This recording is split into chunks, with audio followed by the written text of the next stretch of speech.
Hi everybody, I'm Jayshri I'm Emily, and we are the Bio Boss, and welcome to the world of photosynthesis.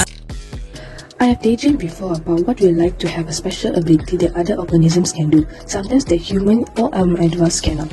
For example, to be able to fly like a peregrine falcon or able to walk up walls without any fear like the Texas banded gecko. But if I really told you I really wish I could have the special ability of a plant, you'll probably be confused. What can a plant do that's so amazing? There are lots of cool things about plants actually, but in particular, I really wish I could do photosynthesis. And it's not about just plants that can do this process. For example, some protists and some bacteria can do too. But plants will be our focus for this clip today. Amoebas and animals may have missed out the ability, but we benefited from it greatly as it also produces oxygen, a gas that we need. Any process that plants themselves need to survive is important for us because plants in general are the major producers that makes them indispensable in any food webs. Many of our medications and food comes from plants. We need plants. So, understanding the nature of the process that plants use to make their own food is paramount. So, when I say they make their own food, I'm talking about making a sugar that they need, specifically glucose. You need glucose too, but you get it from what you eat. Plants, however, get it from their own glucose in photosynthesis.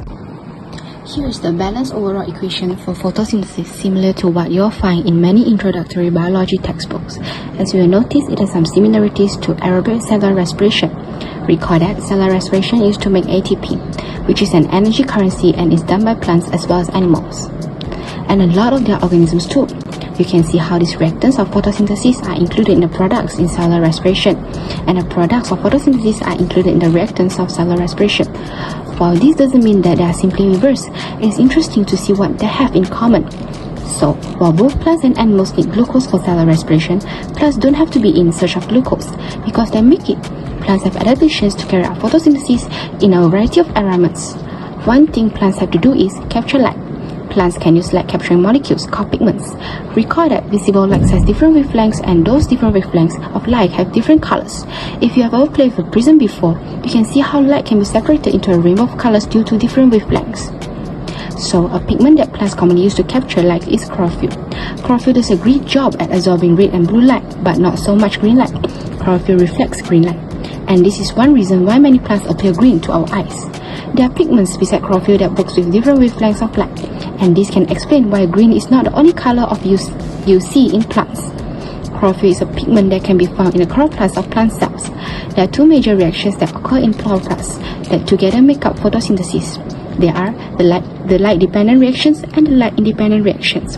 The light-independent reactions can also be called the Calvin cycle, or even less commonly, the dark reactions. So, intriguing. We are going to talk about both of these briefly. So, light-dependent reaction happens in the thylakoids, little compartments in the chloroplast that contains pigment. A collective stalk would be a granum. Multiple stalks would be a grana. In the light-dependent reaction, light is captured and water, which is a reactant in the photosynthesis equation, is split.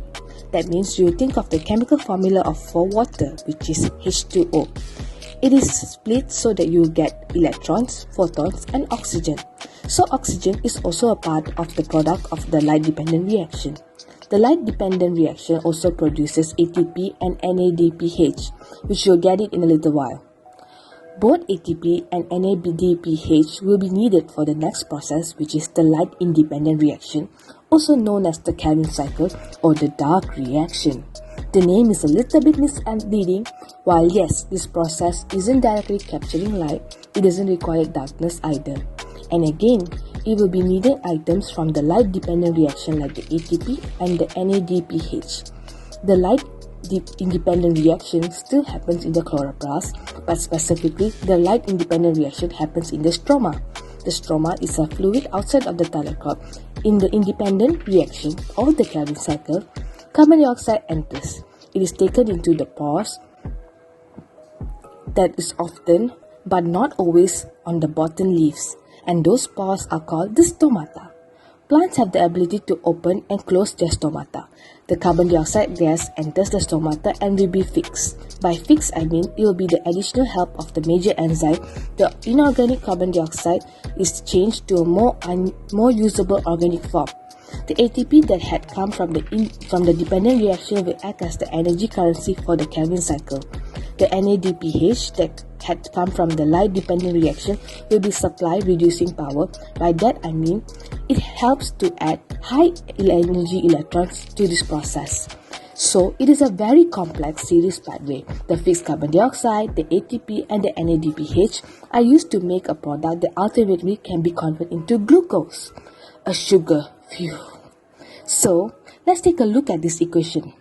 Last time I promised we have the circle items from the light-dependent reaction, and now I notice other items, the carbon dioxide. From the light-dependent reactions, and now notice the other items, the carbon dioxide on the reactant side and the glucose on the product side, those were from the Calvin cycle. Remember, there's so much more detail to explore in this amazing process. You can learn about the photosystems there in the light-dependent reactions, or the detail of all steps in the Calvin cycle and how ATP and NADPH will be converted to ADP and NADPH ions, which can be then used again by the light-dependent reactions. But before we end our short video, we do want to mention that plants have some amazing adaptations that help them perform photosynthesis efficiently in different environments. Many of these adaptations can involve the diversity of leaf shapes, colorings, and pigments. This is definitely worthy of a complete separate video topic, but to give a neat example of adaptation involving photosynthesis, consider the cactus. Cacti have a potential problem. They often live in a hot desert, and if they open their stomata during the hot day to get their carbon dioxide, they can easily lose more water than would be ideal. The precious water can escape through the stomata if the stomatas are open, and that will happen at a faster rate in the hot desert sun. But cacti and some other plants too can do something called CAM photosynthesis. In CAM photosynthesis, plants can open their stomata at night and when it's not so hot, and they can capture carbon dioxide and chemically store it. They can use this carbon dioxide the next day when the sun is shining and yet have their stomata closed, allowing them to open their stomata in the heat of day. Well, that's all for here. Thank you for watching and listening with us. Hope you enjoy photosynthesis like we do. Bye bye.